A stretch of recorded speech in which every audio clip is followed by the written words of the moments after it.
बहुत सी सियासी खबरें भी इंपॉर्टेंट हैं और स्पेशली इंतखाबात के हवाले से। इंतखाबात से पहले हमने देखा था कि पहले तो ये जब हुकूमतें इकट्ठी हुई हैं सिर्फ एक मोटो पर इकट्ठी हुई थी कि इन्होंने जो गुज़श्ता हुकूमत है उसको गुड बाय करना है और उसके बाद खुद इक़्तिदार में आना है। अब खुद इक़्तिदार में आने के बाद मिनिस्ट्रीज इनके पास मौजूद हैं, 13 जमातें मिलकर ये हुकूमत चला रही हैं, लेकिन अब इख्तलाफात खुलकर सामने आ रहे हैं जिसका बरमला इजहार पीपल्स पार्टी कर भी चुकी है। बट अभी राइट नाउ इलेक्शन कमीशन की जानिब से कह दिया है कि they are full ready for the elections. पहले सिर्फ ये कहा जा रहा था कि हमारे पास फंड्स नहीं थे, लेकिन अब जैसे ही बजट पेश हुआ तो फंड्स मुख्तस कर दिए गए। अब इलेक्शन कमीशन की जानिब से दरवाजे खोल दिए। इस बात का बारहा बरमला इजहार कर चुका है कि वो इलेक्शंस के लिए तैयार है, लेकिन जो सियासी जमातें हैं, खासतौर पर हुकूमत में मौजूद जमातें हैं, वो इलेक्शंस के हवाले से इब्हाम में मुब्तला नजर आती हैं, या इन अदर वर्ड्स आप ये कह सकते हैं कि वो इससे तैयार नहीं है इलेक्शन करवाने के लिए। इसी तमाम तर मामले पर बात करने के लिए साबिक secretary election commission Kanwar Dilshad साहब हमारे साथ मौजूद हैं। बहुत शुक्रिया कंवर साहब आपके वक्त का। सर ये बताएं कि इलेक्शन कमीशन जब कह चुका कि उनकी तैयारियां पूरी हैं, हम इलेक्शंस करवाने के लिए तैयार हैं, अब सियासी जमातें जो हैं वो इब्हाम का शिकार हैं। आज़म नज़ीर तारड़ साहब भी कुछ तोजीहात पेश करते हमें नज़र आए। आपको क्या लगता है कि इलेक्शन कमीशन की भी ये जिम्मेदारी है कि इंतखाबात को बर वक्त मेक श्योर करना कि जो इंतखाबात हैं वो अपने वक्त पर हों?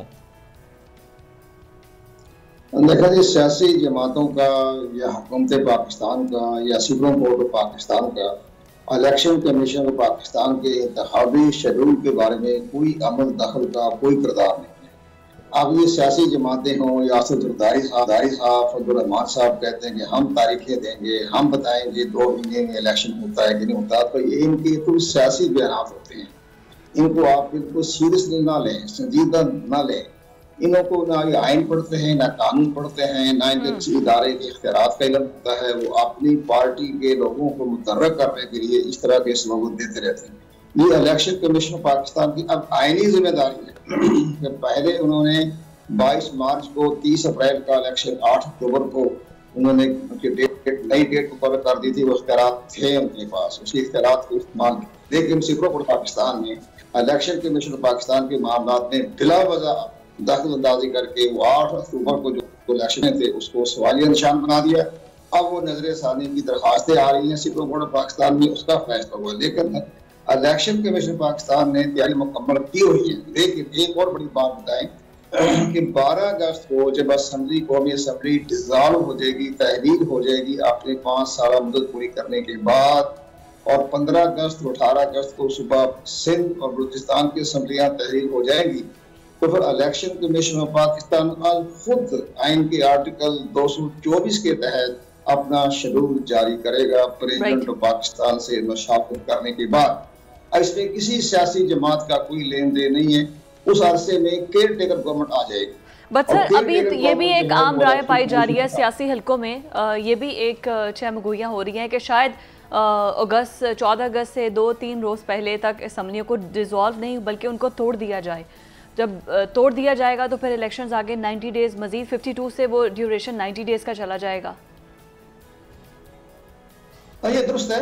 ये तो ख्याल हैं वफाकी हुकूमत के पास और सूबाई सिंध और बलूचिस्तान की हुकूमत के पास कि वो आगे 60 दिन के बजाय 90 दिन के इंतखाबात करवाते हैं, तो 1 हफ्ते पहले असम्बली डिसॉल्व कर दें, कोई हर्ज नहीं। ये तो उनके पास आईनी इख्तियारात हैं उनके पास।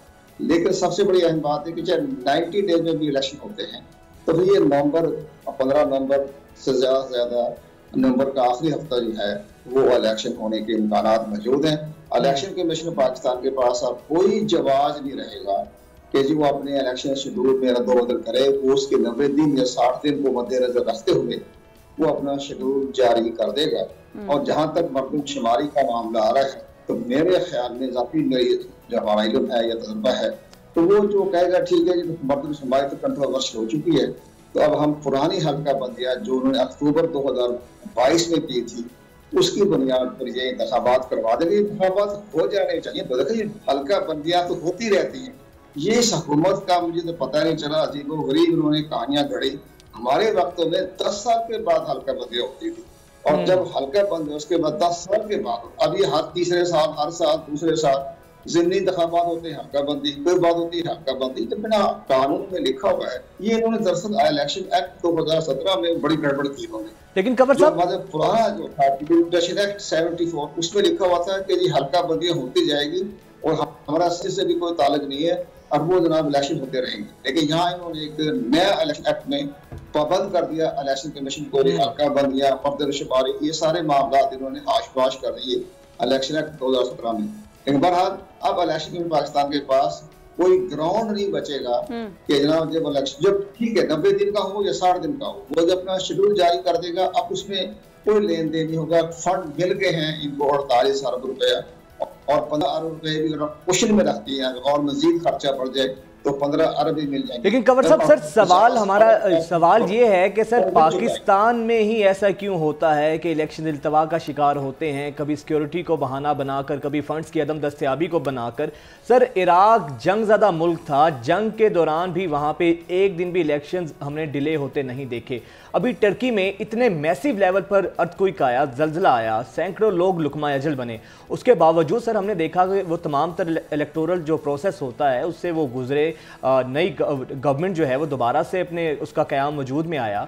तो सर पाकिस्तान में तो इतनी कोई ख़ास रीज़न भी नहीं होती है, तो आप नहीं समझते कि इलेक्शंस डिले हों, अपने टाइम पर हों, इन सब के लिए नज़रिया ज़रूरत और विल की ही कमी हमें देखने में आती है। जब उनको लगता है कि इलेक्शंस करवा दिए जाएं तो इलेक्शंस हो जाते हैं। तो इसमें कहीं ना कहीं सर इलेक्शन कमीशन, हमारे इदारे भी तो जिम्मेदार हैं सियासतदानों के साथ साथ। ये बड़ी दुरुस्त बात कही आपने, बड़ी जानदार बात कही है, बड़ा दुख दर्द की बात आपने कह दी। और हमारा भी दुख दर्द यही है कि इंडिया में 1951 यानी 51 से लेकर आज तक इंतखाबात जो है मुसलसल हो रहे हैं। हमारी भी ये ख्वाहिश थी कि हम हर 3 साल बाद, 5 साल बाद इंतखाबात हो या 3 साल बाद इलेक्शन हो, बीच में दरमियान में असेंबलियां टूटती रहती हैं, लेकिन इलेक्शन का तसलसल जारी रहना चाहिए। यहाँ हर मामले में किसी ना किसी तरीके से हमारी बज़ाहिर है बीच में माशाल्लाह भी लगते रहे, बिला वजह जुलाई में लगा, अक्टूबर में लगा, इसे सारा सिस्टम धर्म हो गया। हमारी अदलिया ने जो है वो पाकिस्तानी अवाम के जज्बात को मद्देनजर नहीं रखा, वो अपने मफादात के तहत फैसले करते रहते हैं। आप पूरी हिस्ट्री देख रहे हैं, इलेक्शन कमीशन तो एक छोटा सा इदारा है, उसको ही रखें, लेकिन हमारी सुप्रीम कोर्ट है, हमारी आला अदलिया, इन्होंने क्या काम किया? इन्होंने अपने मफादात के तहत फैसले किए, इन्होंने अपने अशराफियों को मद्देनजर अपने फैसले किए। क्यों उन्होंने ज़ियाउल हक के मार्शल को तस्लीम किया, क्यों इन्होंने मुशर्रफ साहब के मार्शल को तस्लीम किया? लेकिन बहरहाल नजरिया जरूर तो नाम निहाद होता है, अपने मफादात होते हैं, नजरिया मफादात होता है, नजरिया जरूरत नहीं होता, नजरिया मफादात होता है। इन रूसी मफादात से इनके जलाल में देखिए आप, इनके दगार मुल्कों में आप वो भी छानबीन करें ना आप इनको, तो कहाँ से कहाँ पहुंच गए।